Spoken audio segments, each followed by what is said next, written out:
ইশরাক হোসেনকে মেয়র পদে বসানোর জন্য এবার ঢাকায় কঠোর অবস্থানে বিএনপির নেতাকর্মীরা। আজ সকাল থেকে নগর ভবন ছাড়াও মৎস্য ভবন এবং কাকরাইল মসজিদের সামনে অবস্থান নেন দলটির নেতাকর্মীরা। প্রকাশ্য ঘোষণা যদিও আসেনি, তবে অবস্থান চলমান থাকবে বলে জানানো হয়েছে। নগর ভবন ছেড়ে এবার মৎস্য ভবনের সামনে বিএনপি নেতা ইশরাক হোসেনের কর্মী সমর্থকরা। সপ্তম দিনের মতো চলছে এই আন্দোলন। কদিন বঙ্গবাজার থেকে গোলাপশাহ মাজার পর্যন্ত সড়কে কর্মসূচি চললেও এদিন তা ছড়িয়ে পড়ে ঢাকার অন্য সড়কেও।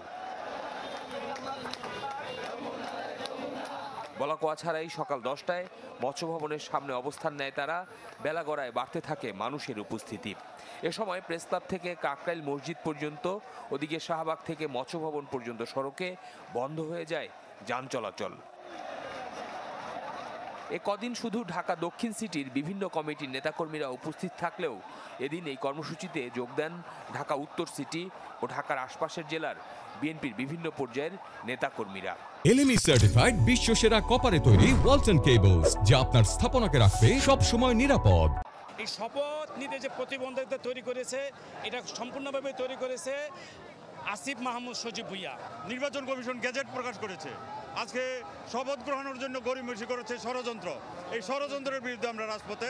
আসিফ সাহেব যদি সে পদত্যাগ না করে, আমাদের ইশরাক হোসেনকে যদি শপথ নিতে না দেয়, তাহলে আমরা আওয়ামী লীগ নেত্রী শেখ হাসিনার মতো টেনে এসে নামাতে হবে। ঢাকা দক্ষিণ সিটি কর্পোরেশনের যে সাধারণ জনগণ, তাদের পাশে এসে দাঁড়িয়েছি।